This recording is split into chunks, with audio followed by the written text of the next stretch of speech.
5, 4, 3, 2, 1, 0.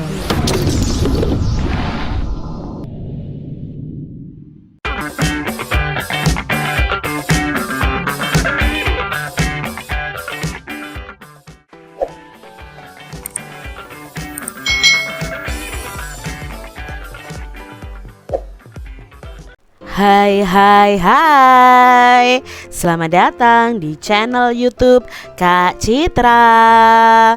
Apa kabar adik-adik semuanya? Kak Citra berharap kalian dalam keadaan yang baik, sehat, dan siap untuk belajar ya. Hari ini kita akan belajar bersama-sama untuk mata pelajaran tematik kelas 5. Kita akan belajar di tema 4, sehat itu penting, subtema 2, gangguan kesehatan pada organ peredaran darah, pembelajaran yang kelima. Mari adik-adik yang hebat, kita belajar dengan penuh semangat. Adik-adik perhatikan gambar berikut ini. Setelah berolahraga bela diri, tiba-tiba kepala Edo terasa pusing. Edo teringat jika peredaran darah pada tubuhnya pernah terkena gangguan tekanan darah rendah. Kemudian Edo beristirahat nih di ruang UKS. Tahukah adik-adik penyebab terjadinya tekanan darah rendah? Yuk kita cari tahu bersama-sama. Nah, adik-adik bisa membaca artikel tentang gangguan pada organ peredaran darah manusia, baik dari surat kabar, majalah, maupun internet. Nah, kalian juga bisa tuliskan nama gangguan dan penyebabnya. Contohnya ada anemia. Nah, anemia ini gangguan yang disebabkan karena rendahnya kadar hemoglobin dalam darah.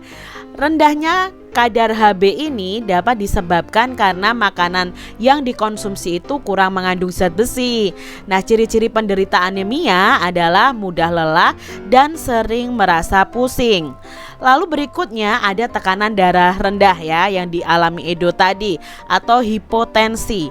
Nah, hipotensi ini adalah gangguan darah yang disebabkan karena terjadinya penurunan tekanan darah. Lalu ada tekanan darah tinggi atau hipertensi. Nah, gangguan ini disebabkan karena naiknya tekanan darah yang diantaranya itu diakibatkan oleh penyempitan pada pembuluh darah. Nah, hipertensi ini bisa mengakibatkan stroke adik-adik. Berikutnya ada kanker darah atau leukemia. Nah, leukemia ini disebabkan oleh sel-sel darah putih yang memperbanyak diri tanpa terkendali, yang mengakibatkan sel darah putih itu memakan sel darah merah. Nah, adik-adik perlu tahu ini ya, di dalam darah kita itu ada sel darah putih, sel darah merah, dan keping darah atau trombosit.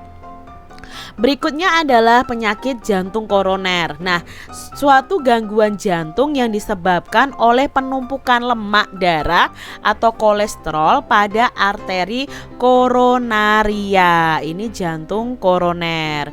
Berikutnya ada hemofilia. Nah, hemofilia ini gangguan yang disebabkan karena adanya kelainan yang menyebabkan darah itu sulit membeku jika terjadi luka. Jadi ketika terjadi luka itu darahnya itu sulit membeku dan sulit mengering adik-adik. Jadi darahnya itu mengucur. Nah, itu ya hemofilia. Berikutnya ada gangguan yaitu talasemia. Nah, talasemia ini gangguan karena bentuk sel darah merahnya tidak beraturan. Hal ini bisa menyebabkan daya ikat sel darah merah terhadap oksigen dan karbon dioksida menjadi berkurang. Adik-adik yang hebat, kesehatan itu begitu penting ya bagi kehidupan manusia. Nah, banyak faktor yang memengaruhi kesehatan kita. Apa sajakah faktor-faktor yang memengaruhi kesehatan tubuh manusia?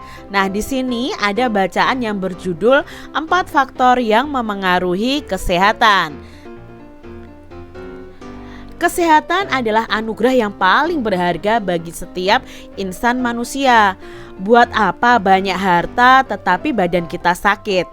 Ada juga yang mengatakan health is not everything, but without health everything is nothing. Nah, memang kesehatan itu bukan segalanya, tetapi tanpa kesehatan segalanya itu tiada artinya adik-adik. Saat sakit kita akan mengalami banyak kerugian. Selain biaya berobat yang mahal, waktu produktif kita juga terbuang percuma. Kita yang biasanya mungkin per jam dibayar 100.000 misalnya, maka dalam satu hari saja 2.400.000 uang yang seharusnya kita dapatkan akan terbuang percuma. Nah, kalau kita sakit selama sebulan ya misalnya, berapakah uang yang seharusnya masuk ke tabungan kita itu hilang begitu saja.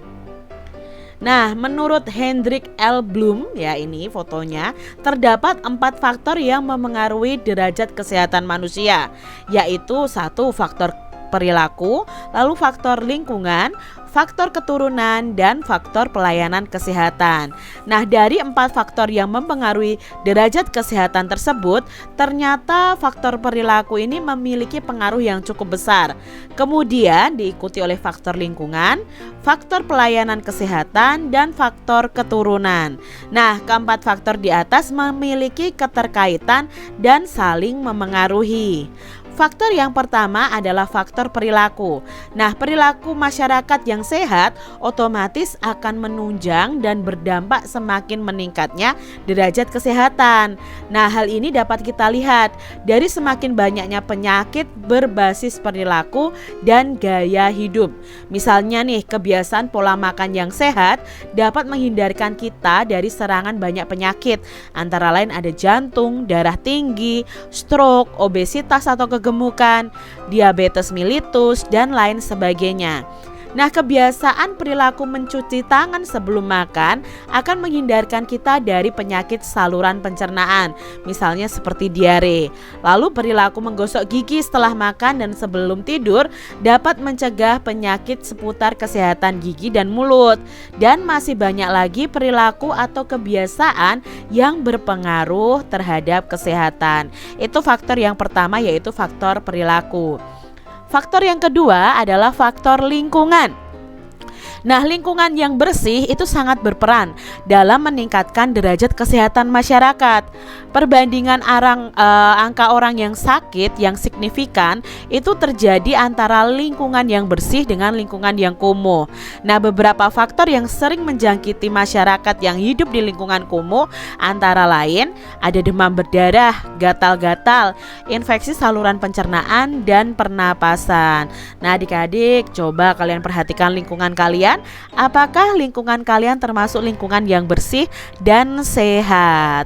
Faktor yang ketiga adalah faktor pelayanan masyarakat di bidang kesehatan.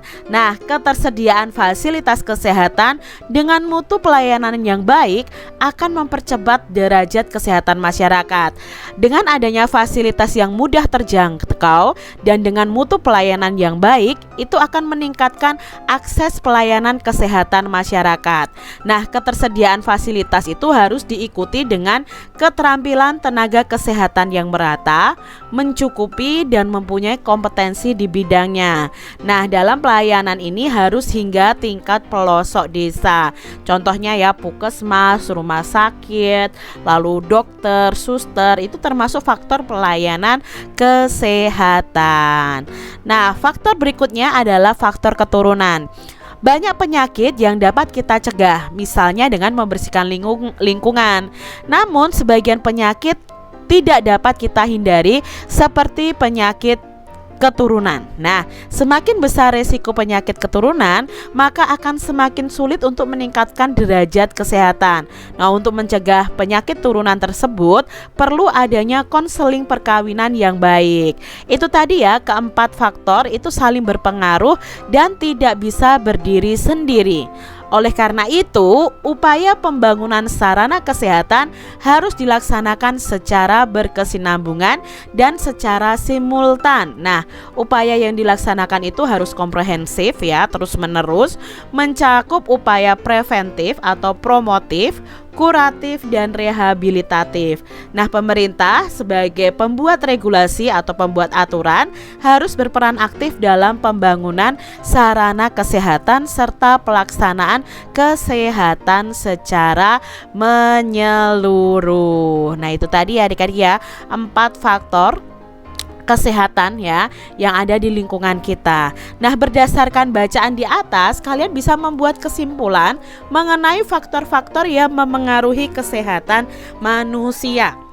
Nah, kesimpulannya apa? Ternyata ada 4 faktor ya yang memengaruhi kesehatan masyarakat, yaitu faktor perilaku, faktor lingkungan, faktor keturunan, dan faktor pelayanan kesehatan.